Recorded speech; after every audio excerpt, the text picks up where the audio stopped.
Welcome to PTG TV. This is your host, Antonio Hicks. On my next episode from my series, Westward Bound, a journey through the political, technological, and gaming landscape of the West Coast, I welcome on my special guest, Mr. Wesley Alexander, CEO of CoBiz, whose mission is to disrupt the debilitating spirit of poverty that sabotages the potential of underinvested communities by providing an infrastructure for people to receive hope, know-how, support, resources, and space. I like that whole thing, which is why I snatched it up and put it part of his introduction. Welcome on to the show, brother. How you doing today? I'm doing good, Mr. Antonio. I appreciate you having me and love what you're doing, and let's keep building. Yeah, I mean, we have to, man. I mean, especially when it comes to us, because I've been griping this. I've been on this kick for the past couple of weeks now, going in about our community and how people trying to tear some of the programs to help us out apart. So I'm glad to see I have somebody on who care about the hope. Yes, sir. To provide the know-how and want to provide the resources. Because seeing people, and it's not even get political, it's just I don't like stuff when they start attacking our community because we need all the help that we can get, especially after a lifetime of people, trying to hold us down. But them getting rid of affirmative action and now they're going after DEI. We need all the people we can that can help our people out and get in all kind of avenues and start all kind of business they can get started. So I'm glad you're providing that space and that know-how to help them get on their entrepreneurship journey or, teach them something new. So yeah, thank you for coming on again, man. Oh no, my pleasure. And the funny thing about it is that it comes with its challenges because the status quo is to essentially keep things the same, right? Many people benefit from people being ignorant, right? People not having access. And so for us, we come across poverty pimps, gatekeepers. I call them suckers, this in terms of folks who are not trying to see people receive the divine, we all call to prosper, and we'll try to interfere with that. And it's just unfortunate. But the one thing that we represent is an example of endurance. So for you and telling these stories and giving people opportunity to share, it's gonna hit those who are also trying to figure it out and help them know that it's possible. Nothing can stop us. Yeah, and that's one thing, because my whole thing is about empowerment for everybody, because my whole mission when it comes to my show and me doing stuff in the community is ultimately for us to get past our own divides. I don't care if it's racial, I don't care if it's religious, political beliefs, so we can go towards the advancement of the human species. Yes, but until we all come to an agreement, I got to make sure I help our people out, because I can't have us falling behind. Especially with all this AI going on. We got robots being deployed now in plants and warehouses and stuff, and through transportation. So I'm like, I have to make sure that I do everything I can in my power. Exactly. To inform our people so they know how to get up and get back. So, people aren't just, stealing stuff away from them, leaving them in poverty, because it is coming. And I hate to say it that way, but it is coming. Yeah, but it's funny though. The power of choice is really is something that sometimes I feel like we give away, and the choice to work together, to collaborate authentically, to be genuine about, hey, I'm helping you not to control you. I'm helping you because once again, if you elevate, then I'm gonna elevate, right? It's just understanding that natural dynamic, and unfortunately, in our community, there hasn't been many examples of how that looks authentically. And so that lack of trust is actually hurting us even more, because the world is always going to present its challenges. It's always going to have the foolishness. But for those that can see through the BS, we actually can overcome all these things. We just have to do it in an authentic spirit. Yeah, I think that would be I could do it myself too. But for you, it's like a good business thing to start, with people that's actually genuinely. Because we a lot of people say they want to help the people out, but genuinely want to help people out, no matter where you are in their entrepreneurship journey, or people that might want to mentor. Because you being a CEO and you got your own tech space, or somebody can come and say, "Well, how did you get started?" and you be willing to do it. Because a lot of times, and I get information is valuable. Information is valuable. We win wars by having information, right? But my thing is, I don't want the people that give it out freely. So if I got a resource and I know somebody that you can connect with, and I'm feeling you, and we vibing together, I don't mind sharing it. I don't gatekeep on anything. I'm like, if I can help you out, I'm gonna help you out, and I just wait for the universe to bless me on the backside of it. As long as it's not taking too much time away from me. If it's something easy as, hey man, I can connect you with such and such, and I'm feeling you, then I'll go ahead and do that. I've met people that I've asked of that stuff from them, and they was like, "Oh yeah, I charge you like a $500 consulting fee," and I'm like, "I'm not asking you to hold my hands. I'm just asking for a connect." Yeah. No, that's a real I would say issue for us anywhere in maybe I'll say the States. I just talk for the States, but so many people are like, oh, it was hard for me to get XYZ, and therefore they feel like you have to go through the same nonsense. And it's like, no, that's not how legacy works. That's not how blessings work. Nah. Make it pass it forward, pass it back. It's nothing. It's crazy because all other cultures understand the power of that, and we forgot about that. Yeah. And so I consider us in many ways like the generation that's present now. Like our task is to restore things. And then after we restore it, the next generation will build upon it to optimize it. But our job is to restore what we lost. Yeah, and it's interesting. And I know we're gonna get back on CoBiz. We just talking brother to brother right now in the community. Yeah. So it's just interesting if you look at how we were during like the segregation period and whatnot. Everybody was clean cut. We was crispy. We was all helping each other out. We had like bartering systems going on. Like if you couldn't pay this week, we got you. As long as you got something, a service you can provide for us. We was cool. Mm-hmm. But since now that's been torn down, it's like every man for himself. And I'm like you, we gotta build it, because I think we strive and we'll do better if we help each other out together. Hashtag bars on that. All right now. I mean, if we're keeping it real, there really is no other way. We were born to as human beings to move communally, to prosper. There's nothing unique about that. And it's an illusion to think that you're the man. But I'm like, people are like, oh, you the man doing this. I'm like, listen, until we come to the table with infrastructure, until we own the airplanes and we got the railroads and the schools, we're the ones running these schools, and we can have companies that we own that provide internships to our students. Yeah, this is not, we not the man with nothing. We got work to do. Right. I mean, until we can get past this whole, hey, we need affirmative action so we can get in these large corporations so we can have a seat at the table. We really ain't doing nothing, because we should have our own. Because I work in a lot of the tech spaces here, and I know a lot of people in there, and I ask, especially the younger guys all the time, I was like, why? Because I'm technical. So I'm a network security engineer, but I don't do any like programming. Me, networking is, I just try to connect what's already been built. Right. But the people that's building stuff, like the actual like developers, I've asked a bunch of them, I was like, well, why have y'all not tried to start up y'all on Google? Because I was like, I think we got to stop begging people to become a part of their company. For sure. So let's just create something. And I get everybody want to get rich. I want to get rich too. I mean, that's part of my goal. I want to have a legacy to hand down to my kids and go to my grandkids so they don't have to worry about the struggles that we all had to do right now. Mm-hmm. But when I think about legacy, I'd rather have a corporation that's highly successful, that we all built. That right. We can all call our own stuff, so we don't have to go to other people to try to become a part of theirs. Yeah, no, I mean, it's that's part of the work that we do here at CoBiz is. So tell us about who CoBiz is. So let's get on that. So you drop in CoBiz. So who and what is CoBiz? Yeah, so CoBiz at this most basic level, it's a co-working space.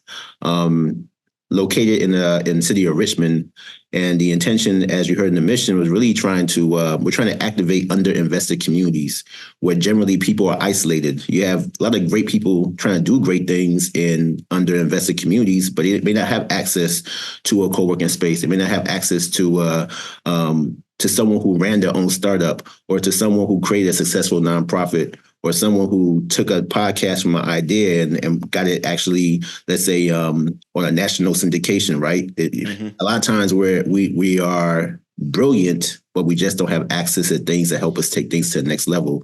So our intention is to create that culture of networking, that culture of sharing ideas and actually moving authentically in terms of being accountable to, like, hey, this is my passion. Okay, are you accountable to it? All right, now that you're accountable, are you ready to take all the steps to bring it to life, and knowing that you have resources to support you to get there? So we're really just trying to be, when we say hope, it's like, okay, I can meet like-minded people who are not people who have a fighting spirit inside them, mm-hmm. and knowing that they're not alone in the journey of trying to change their community, trying to change their life, trying to see their family receive better quality of life outcomes. So that's what we do at the I won't say basic level because that's not basic, but that's what this space is about, you know. And then and lastly, just to wrap it up, I really want to emphasize wellness. We always hear about generational wealth, but for us, it's like generational wellness. And to us, that's facilitated entrepreneurially, professionally, and personally. So resources to help you start a business, resources to help you discover what opportunities are available for you if you want to be a professional, you want to establish a career. And then personally, if you have all the wealth, but you don't have mindfulness, your diet is not right. You don't have access to someone to help you navigate challenges with your family, like a marriage family therapist. We have folks like that on site, for example. Mm-hmm. The whole person was what it comes down to, because if the messaging sometimes, I think in the messaging that we receive in the media can kind of make us one-dimensional. We're not one-dimensional beings, you know? Yeah, I mean, because it's like a full life cycle for us. Like a lot of people don't even consider any of those things, especially you on the journey of getting your own business going.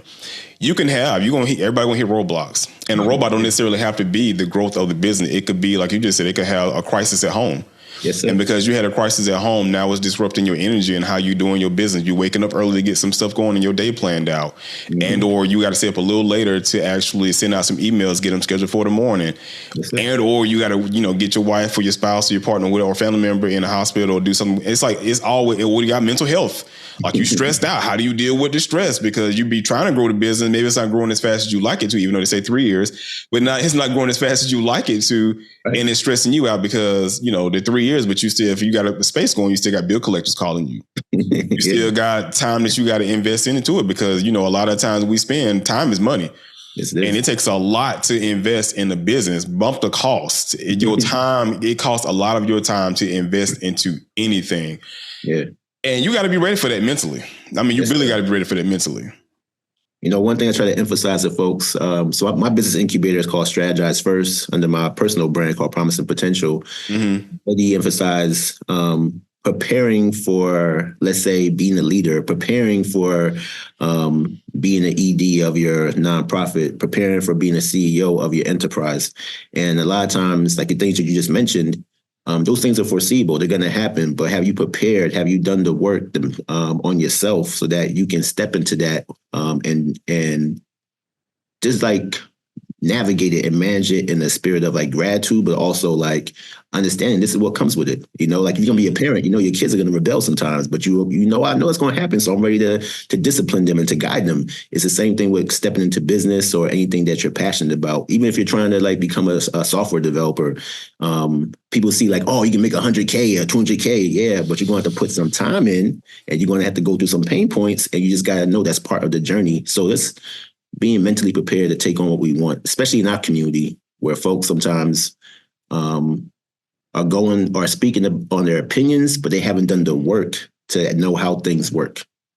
Yeah, and social media is part of it too. Social media is the poison that's in that because it's like you see the end result when all these people, these influencers and stuff online, but you don't see everything it took for them to get up to that point.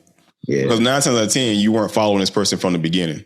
Right. And now that you've seen them, they've had to go through all the birthing pains. Because if we can understand anything about life, before you come into this world, you're going to have to exhibit some type of pain before you come into and experience life.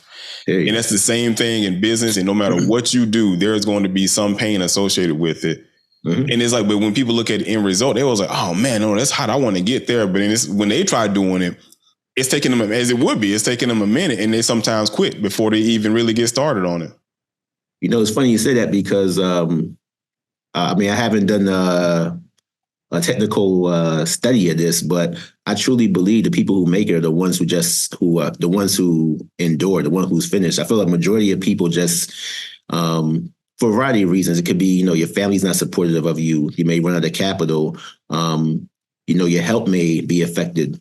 But sometimes the people who make it to the finish line aren't necessarily the most talented. It can sometimes just be the people who just stuck with it. So, yeah. Yeah, because we're not going to get, I went through this myself, especially when I was running for office. Your family They're going to be your last supporters. They will be your last support. Unless you have a strong family unit, they're going to be the last ones that you can depend on. I don't care if they're trying to buy a product from you, or even the simplest of simplest things that hell, that half of us, our friends don't even do, is share your content online. Right. So it's like, you can get upset with them, but then again, you have to understand that's not what they're there for. I mean, you would think so, but you have to kind of look past that.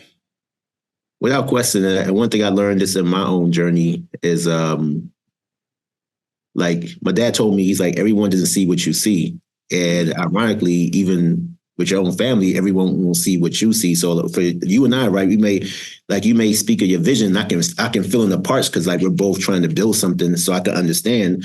But some people never were in a position of, let's say, building in that way. So they don't even know what it takes or understand why you're doing it. Mm-hmm. And I just found it helps to, before asking them to do something, just sometimes sharing not the full vision, but you share enough to say, this is what I am doing. I understand you may not understand, but if you could be of support, that's great.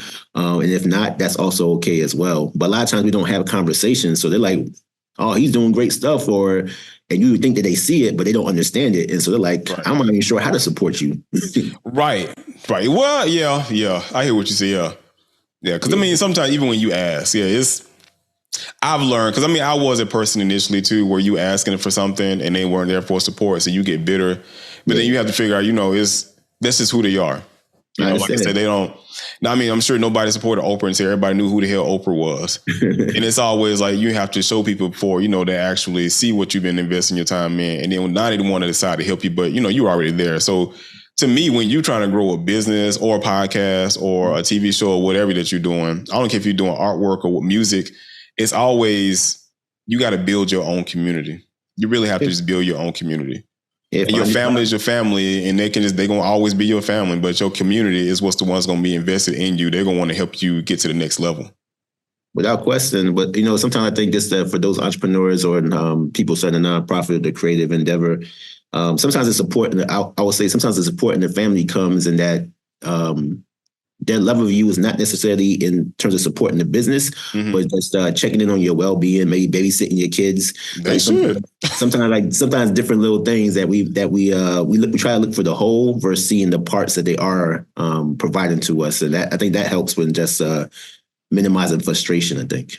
Yeah. So how was it for you? Like, take us from you having your vision about CoBiz to, you getting the funding going and then you actually get in the space. Because a lot of things too that we have is like we have those ideas and we pretty much work from home as long as we can, but we don't know how to take it to that next level to get a loan or save up enough to actually get a space. Yeah, so I try to get a short, long version, I guess. So I've been on this journey of wanting to waterfall like best practices back to our community for a long time. I probably was like 7 or 8 when I saw, I think, I'm pretty sure it was Selma, a documentary on Selma. And I'm like, who the hell is putting these, who thinks they have the right to put a hose on a woman? Like, and to stick a dog on a human being, right? Mm-hmm. And this is like, I'm like, this is crazy. So for me, I started just observing. I'm like, okay, yeah, there's a lot of, I didn't know the word was inequities at the time, but I recognized that, other communities are more vibrant. They had different resources. Just like, okay, I see what's going on. And from there, I just literally became like, all right, I need to know how things work. So I didn't understand that's what I was thinking, but I realized I need to know how things work so I could be in a position to, if someone comes to me, I can actually provide great either instruction or I can put them in touch with someone that can help them. I didn't want to be like just complaining, but not in a position where I can like actually manifest or create things. And so in that journey, I pursued the sciences, also pursued law, pursued business, established my own startups, worked at tech companies, even worked at the FBI as well to know how things work in that arena, internationally, nationally, and all those experiences. While I was doing all those things, quote unquote, I was also helping other young brothers and sisters coming up behind me or folks who were walking the journey with me to say, hey, did you know about this? Do you know how to leverage LinkedIn? Are you building the relationships? check out the Board of Trade over here. They have great networking to help your business go internationally. I was just in that mindset of like, okay, waterfalling stuff, and that ultimately led to me creating what I call promise and potential. Mm-hmm. And the whole intention is a lot of us have a vision, but how do we bring it to life? Like you mentioned in the question, like you have a vision, but what are the steps? And for me, all those journeys allowed me to bring that together in terms of CoBiz, because there was a collective of community partners in the city of Richmond who were like, we need to spur entrepreneurship and workforce development.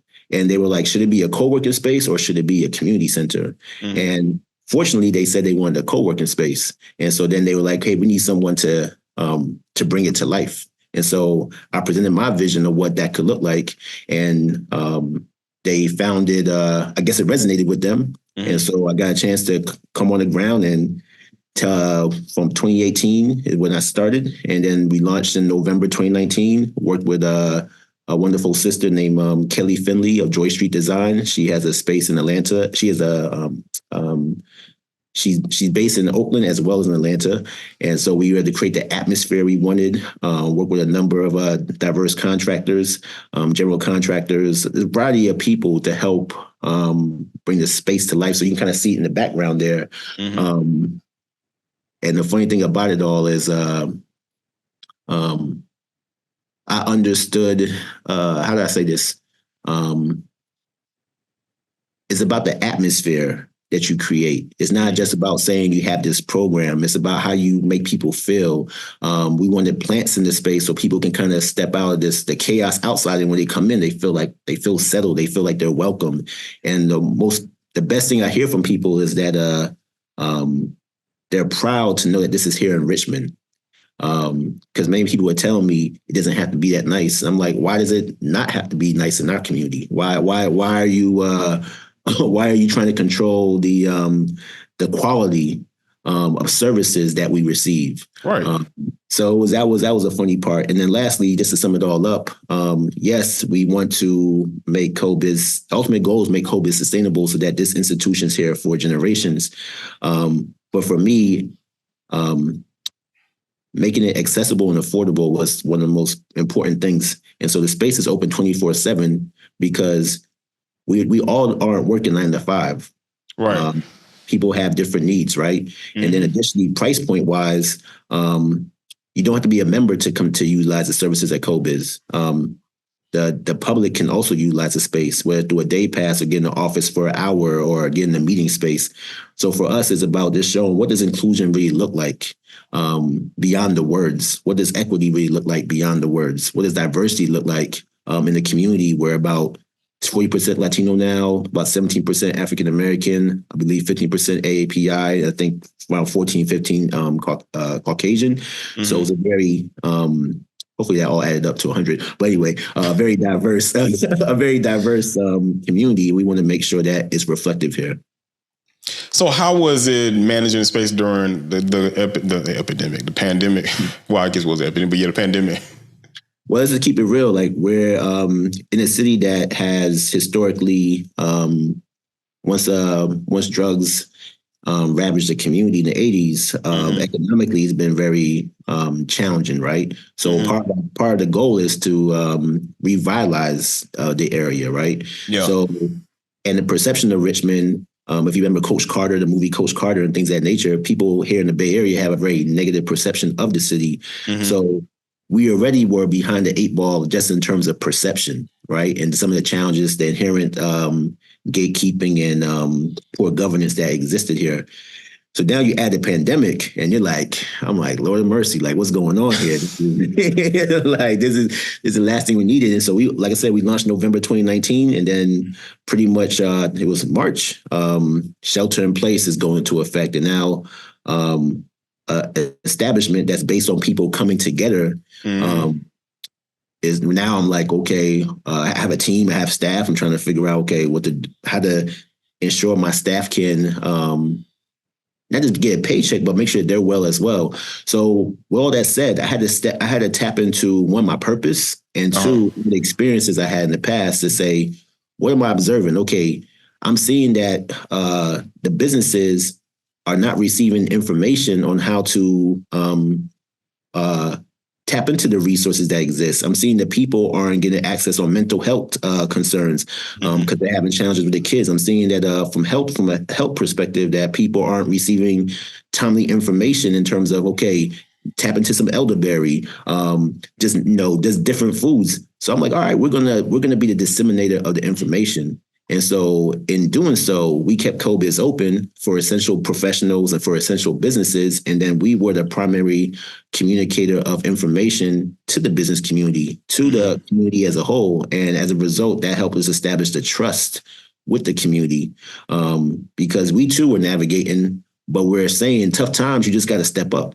And so that's how we did it. Of course, from a budgeting standpoint, having to, really be on top of the budget, looking at your cost points, trying to figure out, all right, how can we attract either partners or build up relationships? So then we connected with the SBA because, hey, SBA, what's coming down the pipeline.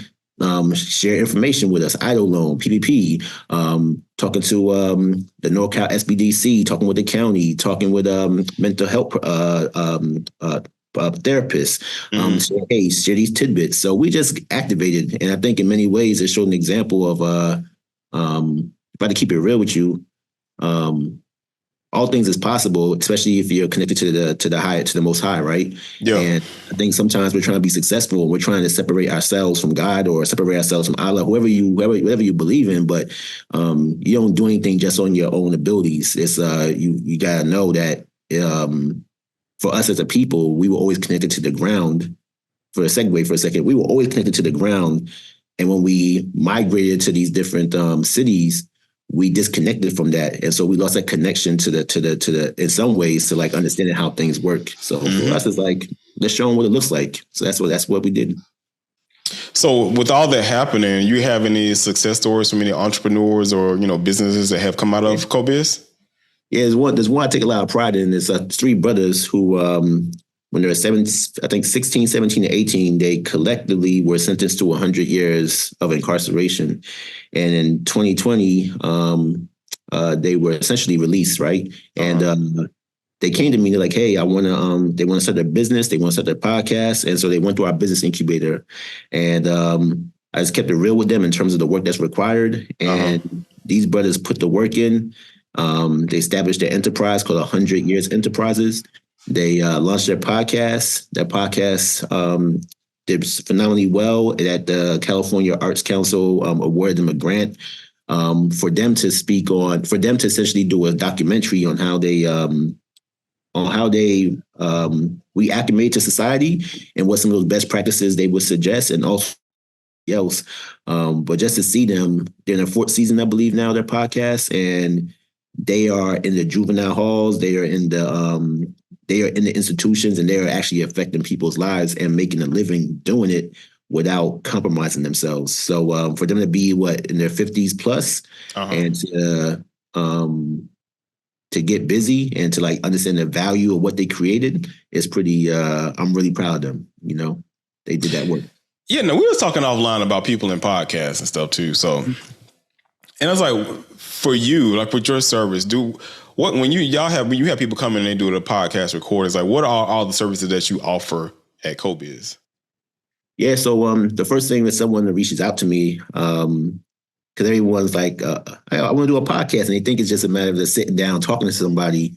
But no, there's quite a bit of preparation. It essentially is a business. A radio station is a business. A TV is a business. So I offer them podcast incubation. And what that means is like, what is the mission of this podcast? What is the goal? What are your values? What is the format? Who's your target audience? What is the theme for the season? What are the topics of that for that particular season that you want to address? How frequently do you want to record? How are we going to distribute in terms of go to market, in terms of how are we going to reach the audiences? How are we going to monetize it in terms of how does monetize it from either supporting your brand or being able to go after sponsors to support what you're doing? What's the greater vision in terms of the podcast as it grows? What's your bigger vision? Do you want to do a conference in terms of the theme of what this particular podcast is?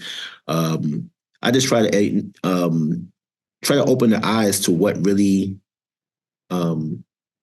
I don't want us undervaluing what we have, because so many people who know better will not always tell you the value of what you have in hand, and they will extract that value from you and, live a great life off of your blessings. And it's like, no, we're not playing those games anymore. So that's what that's one element. And then the other element is we have like branding experts here. So now you understand what you have. You needed someone who can fine tune the branding piece of it. So connect with, for example, Christina Kinney, at Power Soul Studio. She also went through our incubator. She can help you refine the messaging, right? And then it's like, okay, now you need access. If you want to do it yourself, we have the software here that you can utilize and the lighting and all that stuff to do the podcast. But if you want to take it to another level, we have creative partners that can do the set design for you, that can do the editing, do the pre-production, production, post-production, just being a one-stop shop for us to not half step. That's what it comes down to. Yeah. So when you tell them that, like, what's their response? Because I always find it interesting because people like you, it can be you sit down, hit record, and just upload. Yeah. But I tell people all the time, I'm like, well, I know me personally. I know that's what people say. And I'm not going to discredit anybody from doing anything. But I'm like, the number one thing that would deter me from listening to somebody's podcast again, if the audio is trash.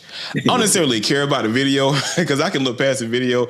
But if your audio is terrible, I'm not coming back again. Like you run a ton. Like I know it's one show because the new thing that's out now, I've been trying to tell people too, is the scripted podcast where the old time TV shows like War of the Worlds. Interesting. And now you haven't listened to those yet? Nah, you said. Oh my God.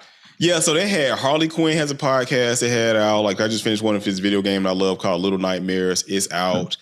Markiplier, I don't know if you know who Markiplier is. No, I don't know Markiplier. He's a big YouTuber that plays games, but he does like a sci-fi TV series or a series, and he had his podcast for it. So it's like that's the big thing now. And I learned that when I went out to the film festival last year. Like everybody's looking at that because people going back to podcasts now, but now they want to listen to actually scripted radio, like it's a show, but it's a podcast format. Yeah. And so I'm like, if I'm listening to something like that, I'm like, I want to hear good audio. Yeah, for sure. Without question. I'm like, that is the most important thing to me. I don't care about your video. I care about your audio more than anything. And if you got good, crispy audio, I don't care about nothing else. Well, it goes to someone can go to, let's say you're getting your hair cut and the atmosphere when you walk inside is dirty. You're not going to want to get your hair cut there, right? So for us, it's like talking about quality and the value of that and how that reflects on your brand, how it reflects on you. And so that's all part of the what we do here is how you show up matters. The investment you make in yourself, people can see if you made an investment in yourself and if you haven't, and why that matters. You got a house, but you ain't cut your grass. So yeah, you got a home, but you ain't cutting the grass and then taking care of it. That's also a reflection of you not caring about your community and also caring about your own home itself, right? So all that I think goes to culture. In terms of I have an elder here, Mr. Stan, for example, and he was high school. It was like a high school that came out in the 60s here, and it was designed like a prison essentially, right? And I'm just thinking about our kids being in that atmosphere, and then we kind of wonder why they may not have the same mind frame as someone who, let's say, grew up in Beverly Hills and had access to all the best things, right? So for us, I think it's important to have grace on each other and to, like you said earlier, let's share information and with the intention of trying to empower those that want it. Everyone doesn't want it, but for those that do want it, we share that information and help them level up. And that's what we try to do with those who are trying to do a podcast. And the best thing about me being very candid with them about what it entails is that they can be honest with themselves and say, you know what, I'm not ready to make that kind of commitment. Yeah, because it takes a lot of time. And I tell people, I'm like, yeah, you can get a podcast going, but I'm like, how long is it going to last? Yeah. And even, I don't know if you know Kevin on Stage. I heard, yes. Okay. So Kevin on Stage, he said it in one of his episodes when he was talking about when he got started with his stuff, because people always ask, well, how did you make it to where you are now? And he was like, even in recording podcasts, he said, you'll know you're serious once you get past episode 50. right. And it's like, you gotta know like what you're talking about. Like you said, what's the theme of your podcast? Like, where is it gonna go? How far can your content last? Yeah. Because when people tell me that, and I say, okay, well, what do you want to talk about? I'm like, I talk my podcast is PTG TV, it's politics, technology, and gaming, and I'm like, those aren't just three things that I arbitrarily talk about. Those things that I have lived. Like, I ran for office, I helped out in the community and stuff. I'm like, I've been an engineer for 20 something years. I'm a gamer nerd, and I love psychology, so I love the gaming aspect of life itself too. So I'm like, so for me, I'm like, this can go until I vacate this earth and go somewhere else. So I'm like, do you have that same passion when it comes to your own stuff, and can it last so long? And if not, like you said, you need to go back to the drawing board. And if it's something that you truly care about, even if it's content creation, let's take the podcast out of it. If it's content creation, go back to the drawing board, figure out something that you love doing and be passionate about it. Because if you can't get past 50 episodes or whatever, 50 things that you uploading on social media, on your YouTube channel or on your website, or 50 vlog posts or whatever, or if you can't get past any of those things, you're not serious about it. You got to rethink your plan. Yeah, I totally agree 100%. And I would just add, like, how do you say? I always encourage people to go slow to go fast. And so sometimes people come to me and they're like, I got this business idea, I have this, and they want to, of course, you need to go to market in a timely fashion. Yeah. But let's really understand what do you have, what's unique about it, and how can we differentiate it in a way that resonates with the customer, with the audience. And it takes time to help people discover what they have. Sometimes they don't know. So the conversations and being able to have those conversations, people have told me have been invaluable to them, and allow them to avoid some pain points, as well as when they know what they have and they speak to their family, or they speak to their friends, or they speak to an investor, the value comes out immediately. And that's the part that I enjoy, is seeing them have that aha moment and are ready to take that 2, 3, 4 year journey to make something come to life fully, in terms of like that success moment that they're looking for, right? Yeah. So. And that's why when it came to the pandemic, that's why I was like, I didn't like it, but I did like it, because the pandemic made everybody, well, it should have made you sit down and figure out who you were in that moment of peace that the whole world was shut down. Because like I ask people today, when people start talking about stuff they want to do, even when it comes to like what jobs they want to be in, I'm like, what do you love doing? Yes, sir. What do you love doing? And they can never answer that question. It's like, I don't know. I was like, you've never just sat down and just thought, what could I just sit here and just do without even getting paid for it? And it was like, no.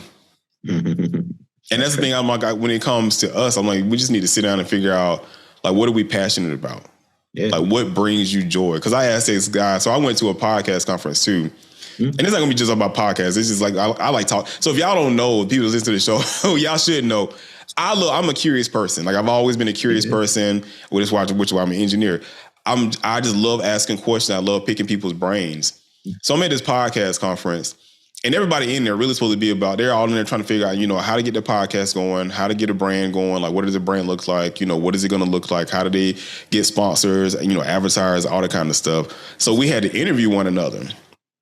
And so I'm good about reading people. I'm really good about reading people. I had one guy, this dude is going through his whole business plan. He laying down all of the business. So I said, when he got done talking, he was like, what question you have? And I was like, well, what do you love about life? All right. Yeah. This man paused, stopped, looked at me, and he just started crying. Oh, damn, bro. For real? He just started crying. And he was like, man. He was like, nobody never asked me that question. He said, I never thought about that. Wow. He was like, I don't even know why I'm crying. He said, I have never thought about that. I said, what do you love about life? I said, because we can have so much stuff. I'm like, because you can get wealthy, but I'm like, if you don't love what you're doing, and you don't love who you are, and you don't love who you are internally, and people that's around you, I'm like, we've seen so many wealthy people, they've decided to go to the other side. Yeah. So I'm like, everything has to be included in your foundational work when you building yourself up and building your business out. Like, what do you love? Like, what do you love about yourself? Period. That's where one of the integrity comes from. That's where the endurance comes from. And that's where people can also, ironically, I think we're at a time where people are realizing authenticity can outlast all the BS. And if you know yourself, you can navigate any arena without compromising yourself. And for my team here, for the people I interact with, the thing that I really want people to take away is your circumstances can affect you, but they don't define you. Mm-hmm. You have to choose. You have to choose to fight. But in order to fight, you have to tap into the higher power, right? And right. And I'm not talking about like just going to church, for example. I'm talking about like really like getting connected so that you can tap into your purpose, because we all are given gifts. We all are given opportunities, and we just have to. It's just real, because if not, the media that we see, especially for, let's say, our people, where so many times the TV's educating us, or we're going to school and a teacher, unfortunately, may not be in a space to really, let's say, educate, right? So now we're being told what life is. We're being essentially programmed, and like, nah, that program is not for our well-being. So we have to fight back. So we're talking about authenticity. So what would you say to those people that somebody offered them to do something strange for a little change, like Cat Williams said? Like he said he had to turn down $50 million. Did you listen to the interview before you even get started? Okay. I did. And it's funny because I loved it. I love the fact that that conversation is being had, because it's not just, it doesn't just it doesn't only happen to those in the entertainment industry. It happens to athletes. It happens to doctors. You're a doctor and like, hey, damn well that medicine is not good for your patient, and you're still going to recommend that they do it, because why? Because the pharmacy is giving you a little additional money, right? Yep. Life is hard for sure. But being authentic is like knowing your values and knowing that, man, I don't even know how to get into this, but we are spiritual beings, and we'll all find out eventually. But if you caught up in the earthly way, it's gonna restrict you, and you will actually think there's a real ceiling, but there's no real ceiling. Like once you can see beyond, like Cat Williams, people might have told him, well, you can never be successful, or you'll never make money, or you'll never work again. This man's still doing shows. This man's still having influence. Why? Because he didn't fall under that belief that some other man has more authority over him. Right. And once you understand that, yeah, you doesn't mean you won't have you won't feel pain, or you won't take some hits, but you'll be able to punch right back. And that's what we did during Reconstruction. Hell, that's what we did when we were fighting here as people native to this lands, fighting against. They don't tell us about how many wars we were fighting before all this colonializing happened, but we always understood who we are and what we are. We just got to get back to that. Right. So in all the work that you're doing, all the community stuff you're trying to do to help, say, the people, like, how do you balance that in your personal life? Like, what are some of your hobbies? Like, what do you do to detox and to love on yourself?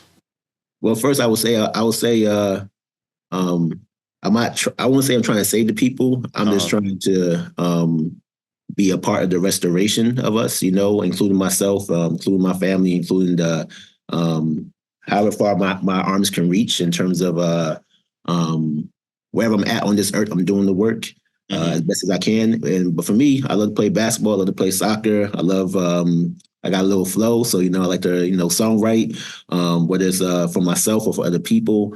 I love to be around family.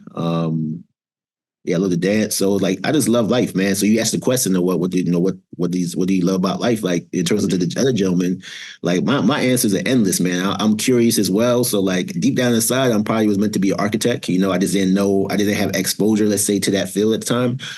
But to me, an architect does many different things. And so for me, like, once again, knowing how things work and being able to,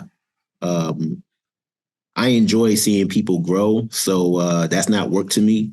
I'm trying to now learn I guess I don't have land like that to be a farmer, but one day I would love to know how to be a farmer. You know what I'm saying? Like I just want to enjoy my time here. I am enjoying my time. I just want to optimize it, moving gratitude. That's the one thing I have noticed is a secret to life is like the challenging times.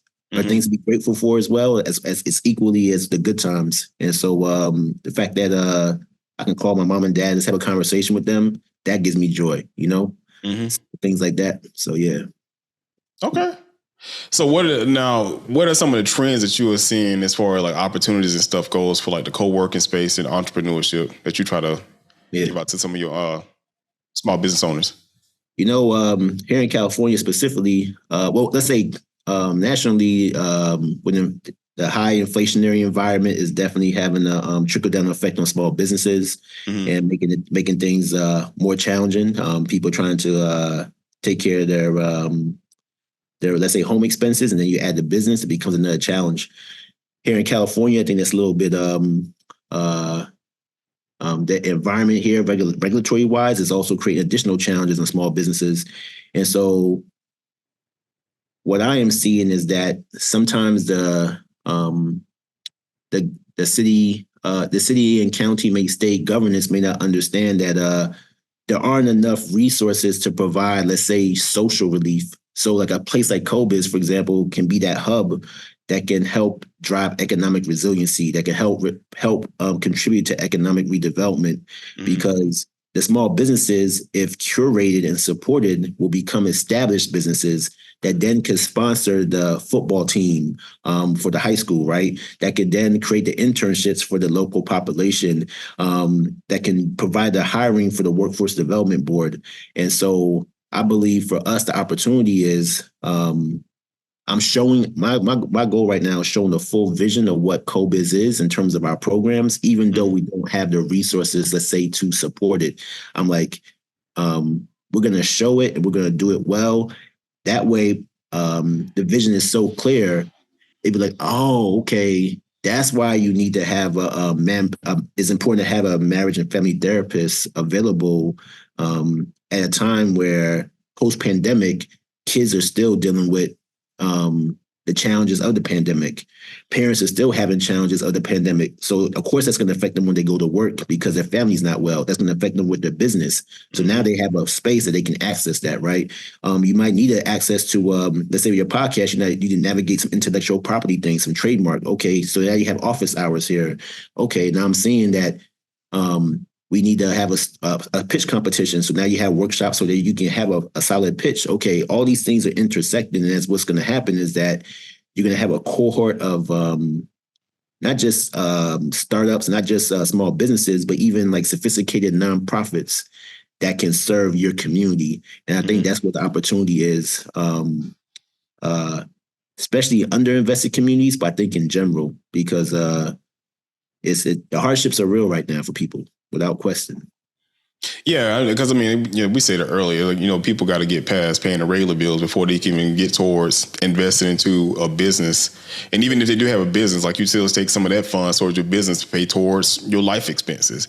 Like I heard one guy, and I disagree with him wholeheartedly, because he was saying something like he was against it. He's like, well, if you're always taking your money to pay for your expenses at your house, when do you ever have time to invest in your business? I said, well, your house got to be clean first. Your house got to be clean before you can build anything else.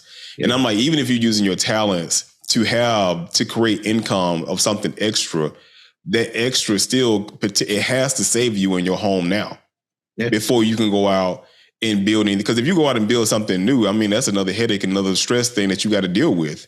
And I'm like, you might not be making enough to take care of expenses, which means you got to try to build something new and take that income you have from there to go towards, your house until one supersedes the other one.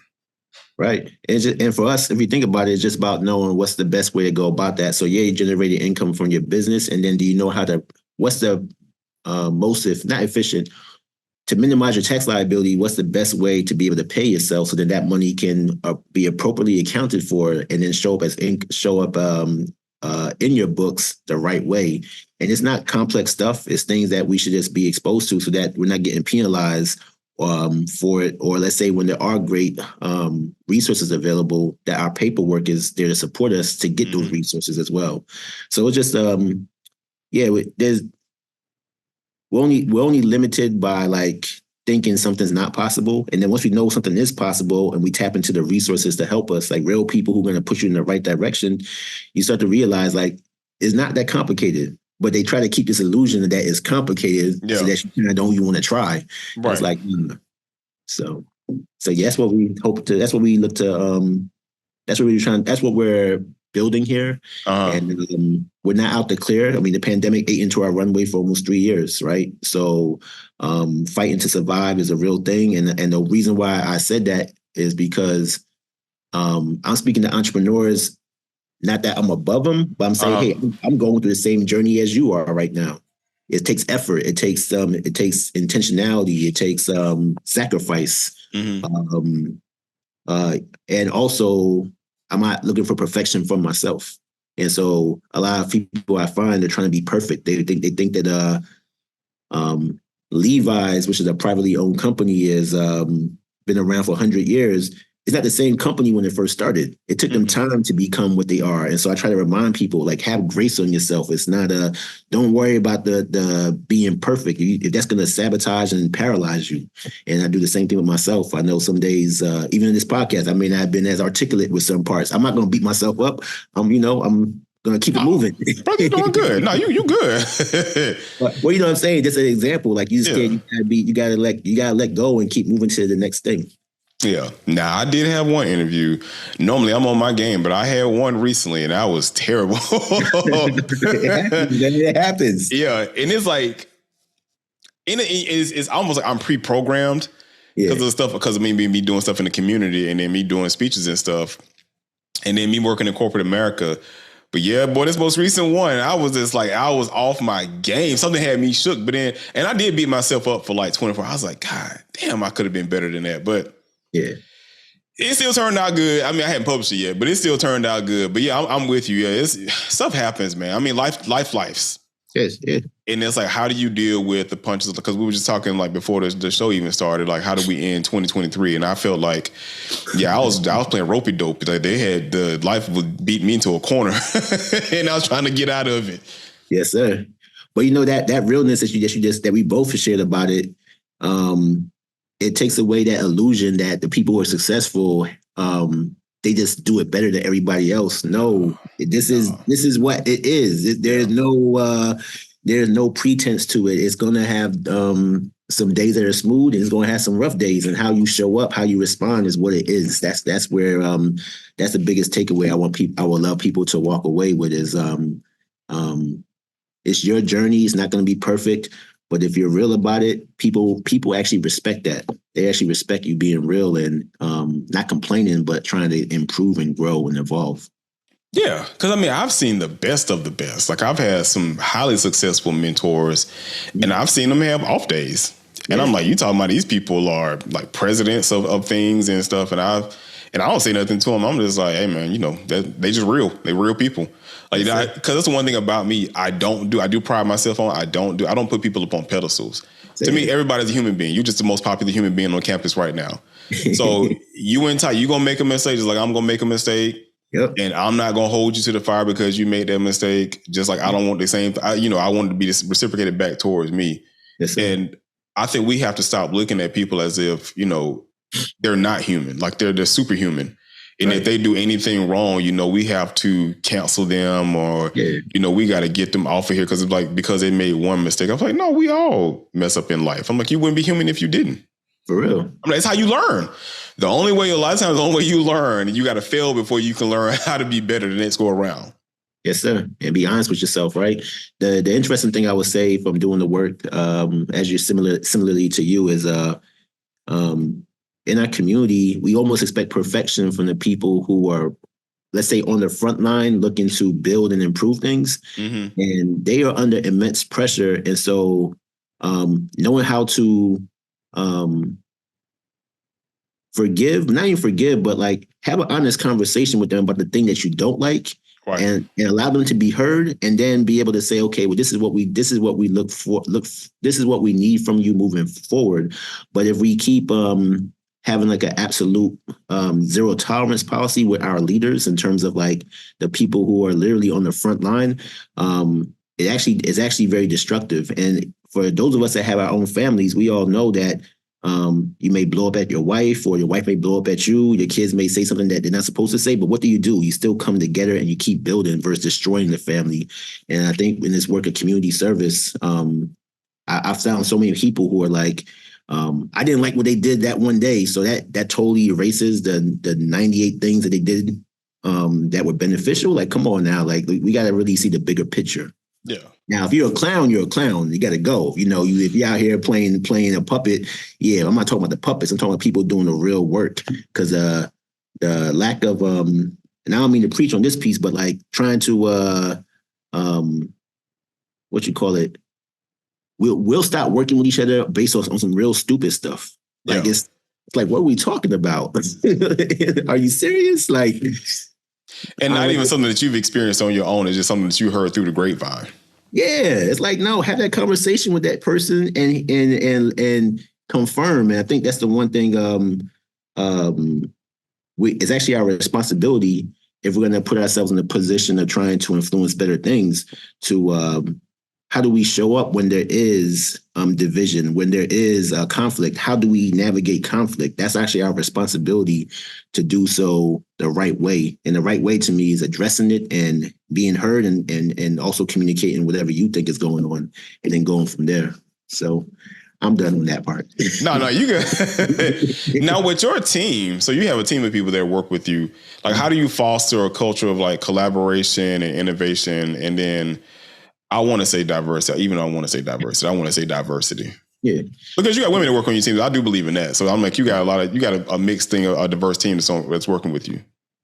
I mean, the first thing I think is I'm not going to ask them to do anything I wouldn't do. And I know it sounds cliche, but, literally picking up someone decided to do a doozy in front of the building, right? I have no problem handling that, right? Mopping the floor for something, fixing the toilet, right? Whatever the case is. And so I just think, like you said before, like, no, I'm not on a pedestal. No one's on the pedestal. It's like, hey, we all got different gifts. We all have different responsibilities. And how can we show up for each other? And that's like my most fundamental thing. Have respect for each other. I don't like I can't stand people trying to marginalize others or trying to almost don't want to see other people grow. Like, I'm not about that. And if my team can't reflect the values that I want the space to represent, then that's going to sabotage the outcomes here. So I'm very intentional about getting to know my team, and also pouring into them beyond just the actual work we're doing, but saying, where do you want to go? I'm like, hey, this place is a springboard to where you want to go. So quite a few of my staff are going through business incubation with me, started their own business, securing clients and customers, helping them get to their ultimate vision. And I think that's what it's about. Just being a force multiplier. That's how we go about it. And in terms of the diversity piece of it, I'm from the East Coast. So when I came into this role, even though I lived in the city, right, I was like, I want my team to be people who are from the city, people who are vested in the success of this establishment, because they know the challenges that have been historically here. And so that's been one of the best things in terms of seeing them take pride in the space, seeing them learn. I remember when I first came on, and I'll try to say it as quickly as possible, but I was telling them, like, your city is the way it is on purpose. It's by design. And they're kind of like, what the heck are you talking about? And then I had them read the book, Color of Law, for example. In the first chapter of that book, it talks about the city of Richmond. And people are like, what? They didn't know this. And they see the neighborhoods that they're referring to in the book. And it's like, yeah, you need to understand what we're up against. We're not here to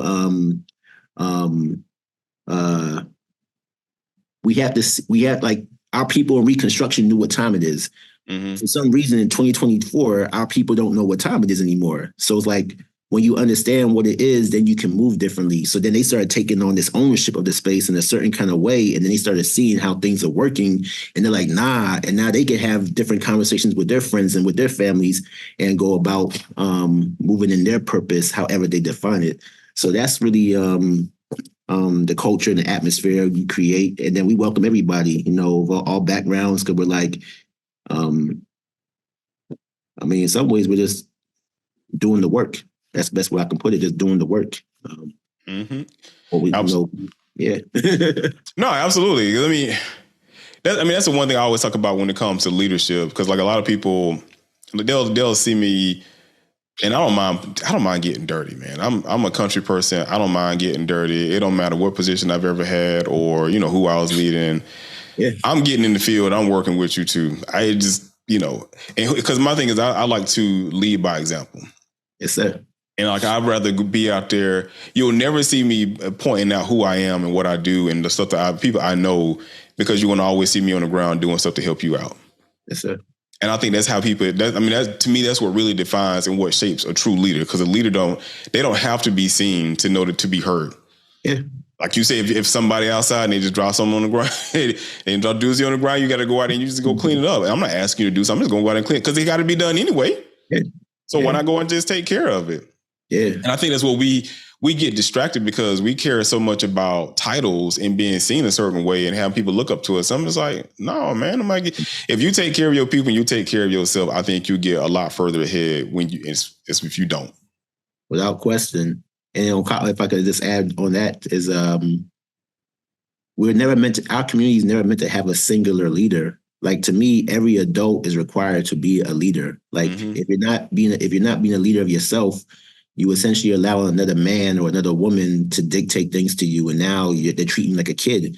And I was sharing with the students, my team here, about we're fighting to get the city to allocate ARPA funding, which was funding that the government, the federal government created to help spur economic redevelopment or economic relief to small businesses and nonprofits and CBOs. And I had to go to city council meetings. I had to get involved, let's say politically, right? And they're like, "Oh man, like we didn't know that's how some of these things work." I'm like, "Yeah, it's a part of the process of being an adult. And if you're being an adult, then you're being a leader. And it's like you don't have to be the politician, but you have to know how things work.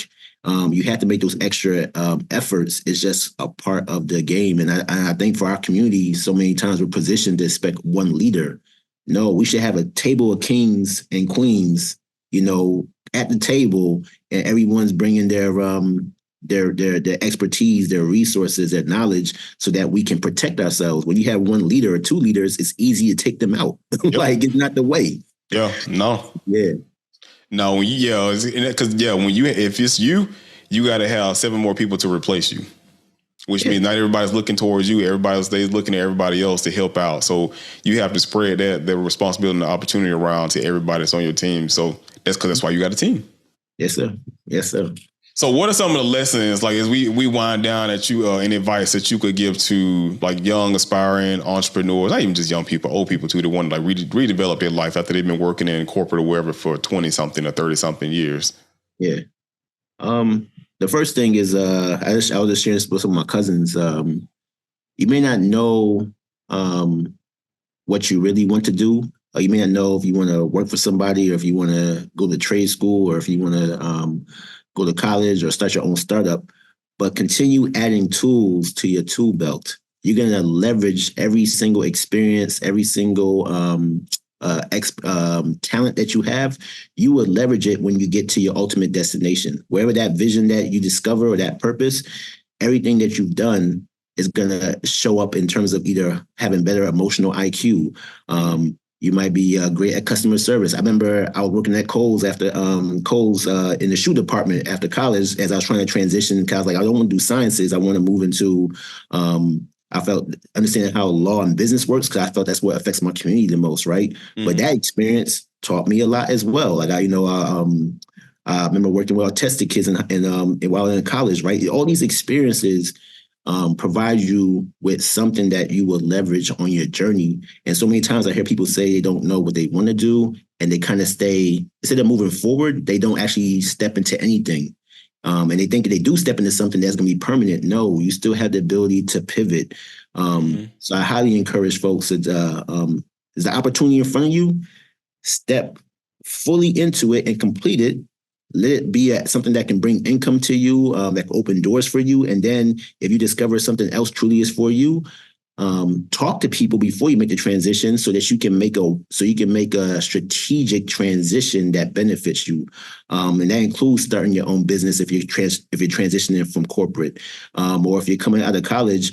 Do not make decisions based on what you saw on watching Zuckerberg's movie, thinking that he was just he was in school just creating something by himself. No, he had a network that was helping him.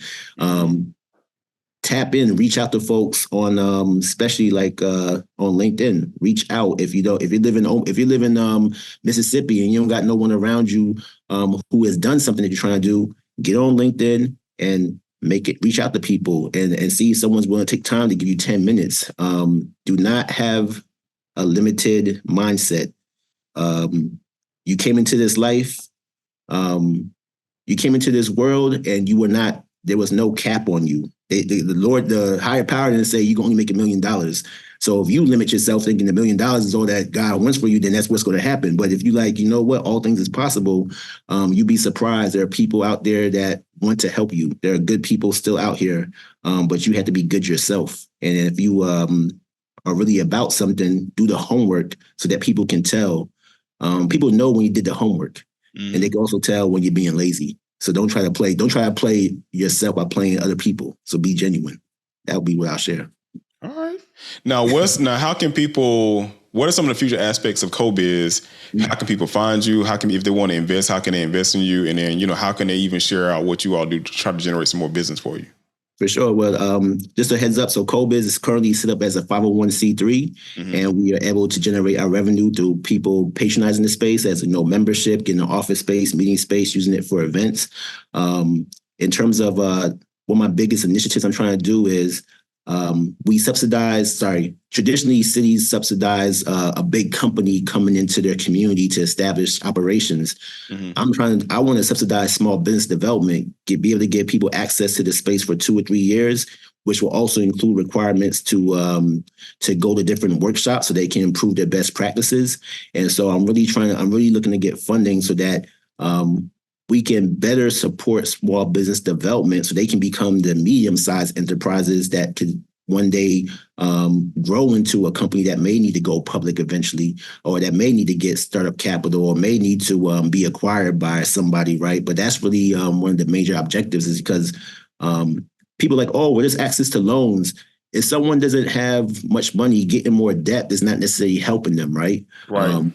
And then they're not getting any tax breaks as well. So how is that really spurring entrepreneurial development? So that's something that's a big objective of mine, because if people have a barrier from the standpoint of cost, then they are probably going to stay away from the resources that can help them. And so I'm trying to eliminate that. And then the return on investment in terms of those companies becoming established, they're now hiring people. When they hire people, that means those people can take care of their families. When they can take care of their families, that means their community can stabilize, because now they can stay in their households. Their kids can also be more successful at school because they don't have to move from community to community, et cetera, et cetera. And it has a very powerful domino effect. So that really is the energy I'm trying to curate, and that will also help CoBiz become more self-sustainable. And if anyone wants to support, we're looking for sponsors for the variety of programs that we have. If anyone visits our website, www.cobizrichmond.com, COBIZ Richmond.com, you can look at our programs, and whether it's wellness, grocery giveaways that we do here, legally prepared as an office hours with attorneys, doing business where we're able to highlight a variety of resources to help businesses, nonprofit strong, where we do workshops on best practices so nonprofits can become more sophisticated. I can go on and on, but we're definitely looking for sponsors to support that work so that my team could, so we can optimize what's built. Because right now we're trying to survive. And when you survive, you can't necessarily optimize the work. And in our community, a lot of programs or like projects are started and they're underinvested. And so that's purposely as well. So we're really a case study of to move the needle. If you're really trying to shift the culture and trying to improve things, it does require an investment. It does require a certain level of support, and it also takes time. Culture doesn't shift in just 5 years. It's usually like a 5 to 10 year period. And so we're really in the early stages of it. And so if anyone wants to have a sit-down conversation to learn more, you can reach out to me via email, wesley@cobizrichmond.com, or give me a call at 510-309-7107. And I look forward to building with those who understand it's not just about me or you, but about the whole. That's what we're here to do. All right, brother. All right, appreciate that. I'm gonna piggyback off of that to wrap up the show, because I'm like, y'all give CoBiz, a chance or opportunity to grow your business, to get informed about things taking place, and like I said, just to get something started, because you never win a race if you never get out there and try to run it. And you're going to fall sometimes, but every time you get up and you run, you're closer to the finish line. So give CoBiz a try. And if you're out in Richmond, California, or just, work on progressing your own self. Because like I said, if you never get out there and try to run the race, you'll never get to a finish line to the success of your own personal life. So yeah, thank you for coming on and getting right up a good conversation. Oh, my pleasure. If I add one last thing. I have a virtual incubator called Strategize First. Okay. Designed for Black, Brown, and underinvested stakeholders to literally get a solid foundation in terms of going from ideation to actual launching, whether it's your business, your startup, or your nonprofit, or your creative endeavor. It just takes us end to end, learn at your own pace, but it's very tangible things that you can apply. And I just think that wherever we are, we can't let geography be a barrier to us getting to where we need to be. So just wanted to share that, and I'll be adding that to the CoBiz site as well, so people can know, because that's the work that we do here too. Okay. So yeah. Thank you again, man. You got anything else you want to share? That's it. I appreciate your time. No problem. Thank you. In 2024, let's look forward to staying in contact with you and sharing what you're doing here with our community as well, and just keep plugging away, brother. And let's build, man. Yeah, because I'm trying to get some stuff done out in California too. So yeah, we definitely have to stay in touch. I look forward to it, man. All right, thank y'all for tuning in again. PGD TV. Peace out. I got music, so I rock it. I got nothing, but I'm something.